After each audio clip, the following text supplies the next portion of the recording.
Tu te demandes sûrement comment les meilleurs commerciaux réussissent là où beaucoup échouent. Aujourd'hui, je te révèle le mindset de la prospection des top 1% des sales.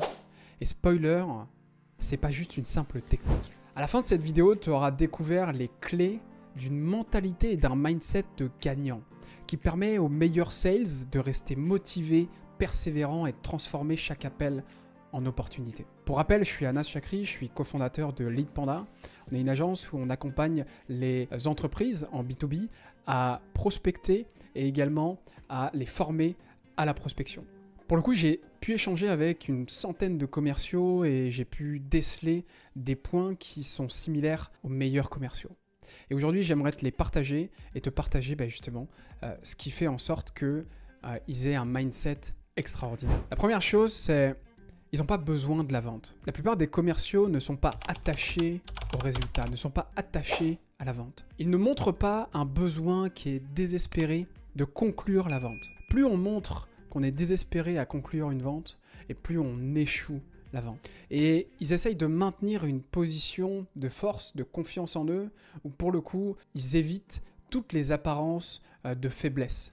De faiblesse et ce qu'on appelle de neediness. Neediness, ça veut dire le fait d'avoir besoin du temps de l'autre, besoin de vendre quelque chose, sinon on risque d'échouer. Et ça, pour le coup, ils savent comment inverser cette tendance et avoir vraiment une confiance en eux pour leur faire comprendre à leurs prospects et à leurs clients que ils n'ont pas besoin de la vente. Donc ça, c'est la première des choses. Ayez un comportement qui fait en sorte que vous soyez confiant, qu'on ait confiance en vous, et que globalement, si vous n'accompagnez pas ce prospect-là, c'est pas grave. On a envie d'être avec ce type de personnes-là où, pour le coup, on sait qu'ils ont de la valeur et on sait qu'ils ne comptent pas à 100% sur nous pour réussir et pour développer leur entreprise. La deuxième chose, c'est qu'ils apportent énormément de valeur. Et ils considèrent que chaque interaction avec un prospect, ils ajoutent de la valeur. Même si celui-ci ne devient pas un client, il leur a ajouté de la valeur. Ajouter de la valeur dans une information, ajouter de la valeur également dans un service qu'ils leur ont apporté. Bref, le prospect, en l'occurrence, sait exactement quelle valeur il peut tirer, et il en a déjà tiré même avant d'acheter quelque chose. Et c'est exactement ici, par exemple. Là, toutes les vidéos YouTube qu'on fait, c'est gratuit. Voilà, c'est du contenu qu'on offre. Okay, donc on vous a apporté de la valeur dans un certain sens. Et pour le coup, derrière, le client a beaucoup plus confiance en la valeur que le commercial peut lui apporter s'il lui achète quelque chose. Ça, c'est la deuxième chose. La troisième chose, c'est de dire que, en fait, les prospects ont besoin de moi. Les prospects ont besoin de vous. Gardez à l'esprit que vos prospects sont malades. Et vous êtes le médecin qui venait pour prescrire la bonne ordonnance à vos prospects. Et le produit ou le service que vous proposez les aide. D'accord ? Donc quand vous arrivez avec ce type de mindset-là, vous avez confiance en vous et globalement, c'est le type de mindset du top 1%. Ensuite, ce que vous faites, c'est que ce que font également les top commerciaux, c'est qu'ils savent qu'ils méritent le succès. Ils croient en eux. Okay ? Ils ont une confiance inébranlable en leurs compétences et en leur manière d'apporter de la valeur à leurs clients. Donc, ils croient en eux et ils croient qu'ils méritent de réussir. Ils n'ont pas peur de réussir et ils ne font pas de l'auto-sabotage. Il y a beaucoup de commerciaux ou d'entrepreneurs qui se disent « Oh là là, j'ai envie de me frapper quand je fais ça, je fais plein d'erreurs, ah mince alors, etc. » La plupart des commerciaux qui sont parmi le top 1%, ils évitent l'auto-sabotage et ils savent qu'ils méritent le succès. Ils méritent le succès parce qu'ils mettent en place des actions quotidiennes et disciplinées qui leur permettront de réussir.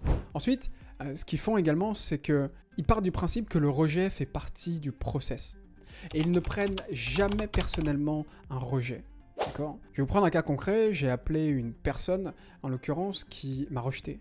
Et qui m'a dit « Non, je suis désolé, j'ai pas envie de vous parler. J'ai pas envie de vous parler parce que patati patata. » Est-ce que j'ai remis ma valeur en question ? Jamais. Je sais quelle valeur j'apporte à mes clients. Je sais quelle valeur j'apporte à mes prospects. Je sais quelle valeur je vous apporte. Et donc, je ne me remets pas en question en tant que personne parce que la personne, en l'occurrence, peut être cocu, peut avoir été sous pression par son manager. Bref, il y a des situations qu'on ne contrôle pas. Et donc, le rejet, il ne faut jamais le prendre personnellement. Et ensuite, donc ça vient également avec ça, c'est de dire que le non est acceptable. Accepter un non, ça vous permet de diminuer la pression que vous avez sur vous-même. Ok ? Et donc ça conduit à des interactions beaucoup plus honnêtes. Le fait que votre prospect vous dise non, c'est ok. Tant pis pour lui finalement. Et vous passez à autre chose. Ensuite, ce que font également le top 1%, c'est de connaître leur pourquoi. Pourquoi ils font ça tous les jours? Pourquoi ils restent motivés? Pourquoi ils se lèvent tous les matins pour accomplir leurs objectifs? Pourquoi je suis là devant vous en train de parler sur cette vidéo YouTube? Voilà. Et parce qu'ils sont drivés et ils ont envie d'accomplir des grandes choses et d'accomplir leurs objectifs. Donc ça, globalement, c'est vraiment le mindset. Et si on était dans un laboratoire et qu'on regardait comment fonctionne un cerveau d'un top 1% sales, on irait sur ce type de critères-là. Donc, ils n'ont pas besoin de la vente. Ils apportent de la valeur à leurs prospects. Ils partent du principe que les gens ont besoin d'eux. Ils méritent également le succès. Ils partent du principe également que le rejet fait partie du process et que le non est acceptable. Et ensuite, ils connaissent leur pourquoi. Voilà, dans cette vidéo, tu as compris globalement quel était le mindset des top sales, top 1%. Donc, si tu veux aller un peu plus loin dans la prospection, n'hésite pas à t'abonner déjà sur cette chaîne YouTube et à télécharger la mine d'or qui fait partie de la description, et là où tu retrouveras du contenu beaucoup plus exclusif sur les vidéos, sur un certain nombre de choses qu'on peut t'apporter. Et puis, n'hésite pas à prendre rendez-vous avec nous si tu as un besoin. Allez, passe une bonne journée et à la prochaine vidéo. Salut, ciao.